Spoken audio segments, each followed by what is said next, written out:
తెలుగు వారి number 1 choice Telugu matrimony.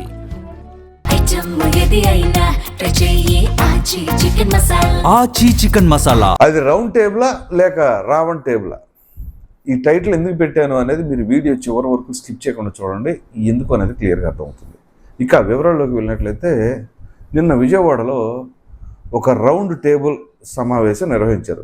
Sorry, round table అని కూడా దానికి పేరు పెట్టాలి అంటే బాధగానే ఉంది, రావణ్ టేబుల్ అని అనుకోవచ్చు. ఎందుకు అంటే సాధారణంగా రౌండ్ టేబుల్ కాన్ఫరెన్స్ ఎప్పుడు నిర్వహిస్తారు, దేనికి నిర్వహిస్తారు అని అంటే, కొంతమంది తటస్థులు, ప్రతిపక్ష పార్టీకి సంబంధించిన వాళ్ళు, మేధావులు, ఇట్లాంటి వారందరూ కూడా, లేదా సామాజిక స్పృహ, సామాజిక బాధ్యత ఇవన్నీ ఉన్నవాళ్ళు ఏంటి అంటే ఈ రౌండ్ టేబుల్ సమావేశాలు నిర్వహిస్తూ ఉంటారు. అంటే ప్రభుత్వం ఏదైనా సరే ఒంటెద్దు పోగడపోయినా, లేదా ఇంకా అరాచక పాలన చేసిన, ప్రజాస్వామ్యానికి విరుద్ధంగా పాలన కొనసాగుతున్నా, ఖచ్చితంగా వాటిని నిలదీయడానికి, ప్రశ్నించడానికి ఇట్లాంటి మేధావులు ఖచ్చితంగా ఇట్లాంటి సమావేశాలు నిర్వహిస్తూ ఉంటారు. అంటే ప్రజలకి ఇబ్బంది కలిగేలాగా, ప్రజల్ని ఇబ్బంది పెట్టేలాగా పాలన ఉన్న, ప్రజాస్వామ్యానికి విరుద్ధంగా కొత్త కొత్త అంశాలు తీసుకొచ్చినా చేస్తారు కదా.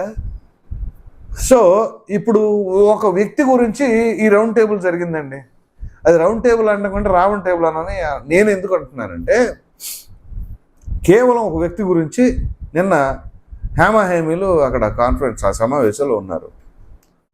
ఉదాహరణకి మాజీ ఐపీఎస్ అధికారి అయినటువంటి ఏబి వెంకటేశ్వర గారు, ఇక అంబటి రాంబాబు గారు మాజీ మంత్రి, ఇక వాళ్ళు అలాగే భుజాన్ని వేసేసుకున్నారు కాబట్టి వేసుకుంటారు, ఇంకా ఇంకొంతమంది ఉన్నారు. అయితే ఇక్కడ వీళ్ళు ఎవరి గురించి ఆ సమావేశం నిర్వహించారు ఏంటి అని అంటే, ఈ రావణ్ అనబడే వ్యక్తి, సరే తన మాటలను ఖండిస్తున్నాం, అది ఇది ఆ చట్టాన్ని వ్యతిరేకిస్తున్నాం అని చెప్పేసి అంటున్నారు. ఓకే, అతను మాట్లాడినప్పుడు ఏ ఒక్కళ్ళు స్పందించాల, ఖండించాల, దాని మీద మాట్లాడాల. కానీ అతని పైన కేసు రిజిస్టర్ అయ్యేసరికి ఇంకా వచ్చేసారు. ఒకటి, సరే ఈ అంశం అలా ప్రక్కన ఉంచండి. ఇప్పుడు అంటే వీళ్ళ బాధ్యత ఏంటండి, ఏదైనా సరే సమాజాన్ని ఇబ్బంది పెట్టేలాగా ఉన్న అంటే ప్రభుత్వం ఖచ్చితంగా మేము మాట్లాడుకుంటాం అన్నారు. Okay, right. ఇదే తొలిసారి జరిగిందా? మరి నిన్న ఆ రౌండ్ టేబుల్లో ఉన్నటువంటి ఏబి వెంకటేశ్వరరావు గారు ఏం చేశారు? మొన్నటిదాకా ఆయన సర్వీసులో ఉండగా సస్పెండ్ అయ్యి ఉంటే, చివరికి రిటైర్మెంట్ రోజు ఆఖరి క్షణం వరకు ఆయనకి పోస్టింగ్ ఇవ్వలేదే.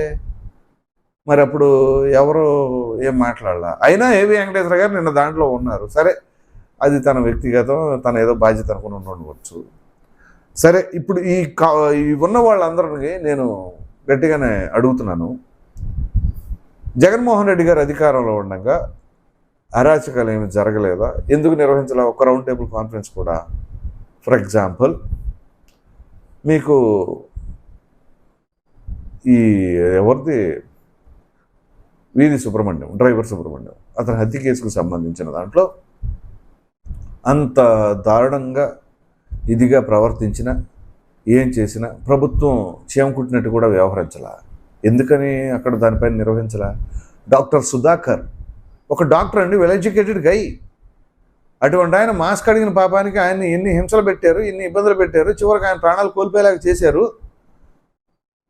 అటువంటిది ఆయన గురించి ఎప్పుడు నిర్వహించాలా? 10th క్లాస్ చదువుకుంటున్న అమర్నాథ్ అనే కుర్రవాడిని చెరుకు తోటలో తగలబెట్టినప్పుడు దానిపైన మాట్లాడాలా? అమరావతి రైతుల్ని అడ్డగోలుగా ఎలా పడితే అలా వ్యవహరిస్తే దీనిపైన ఎవరేం మాట్లాడాల? అసలు జగన్మోహన్ రెడ్డి గారు అధికారంలో ఉండగా రౌండ్ టేబుల్ కాన్ఫరెన్స్ నిర్వహించటానికి ఏ ఒక్కరికైనా ధైర్యం ఉందా? సాహసించారా? ఎందుకు సాహసించలా? ఇప్పుడు బ్రహ్మాండంగా పెట్టుకొని విమర్శిస్తూ ఉన్నారే, మరి ఇంకా రెడ్ బుక్ రాజ్యాంగం ఎక్కడ ఉంది?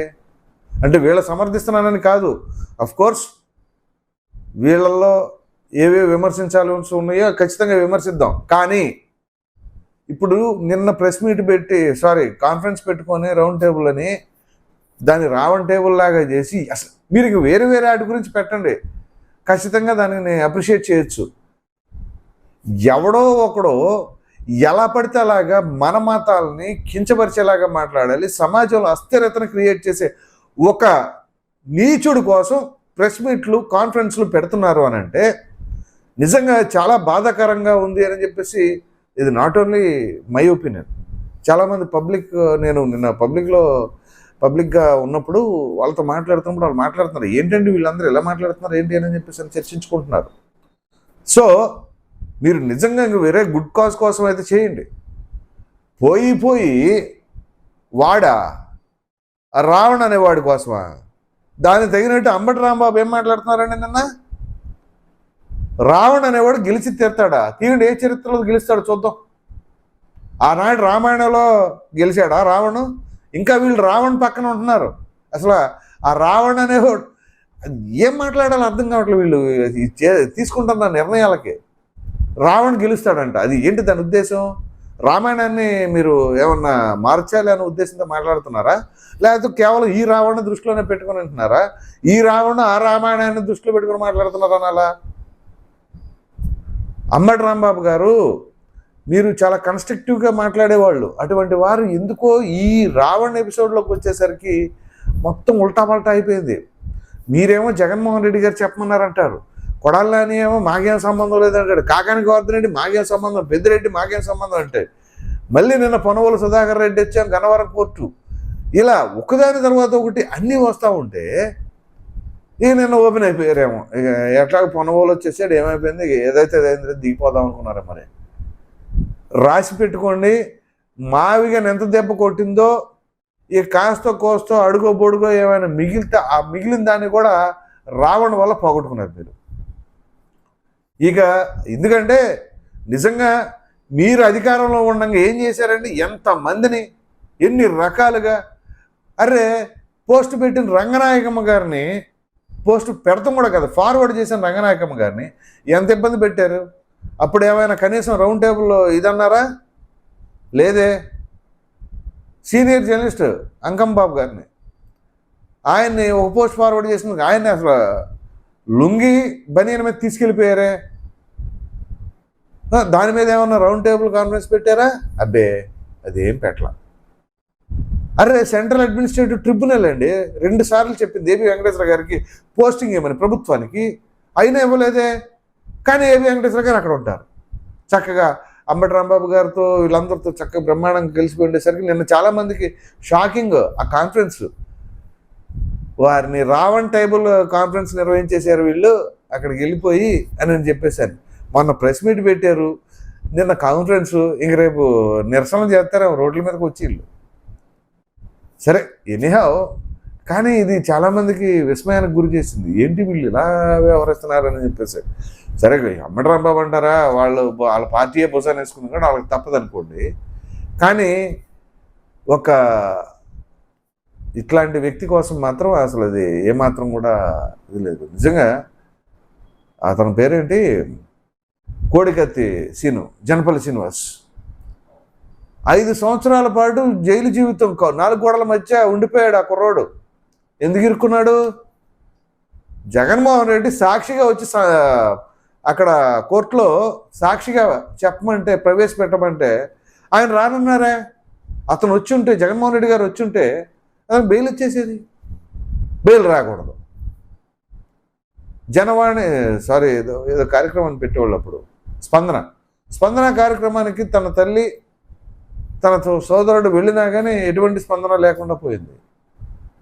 సో ఇట్లా అది మొత్తానికి నిన్న రావణ్ టేబుల్ కాన్ఫరెన్స్ అయితే నిర్వహించారు బ్రహ్మాండంగా అని చెప్పేసి చాలామంది అభిప్రాయపడతారు. మరి మీరేమనుకుంటున్నారు? రౌండ్ టేబుల్ కాన్ఫరెన్సా, రావణ్ టేబుల్ కాన్ఫరెన్స్ అని అనుకుంటున్నారో కామెంట్లో తెలియచేయండి. Thank you.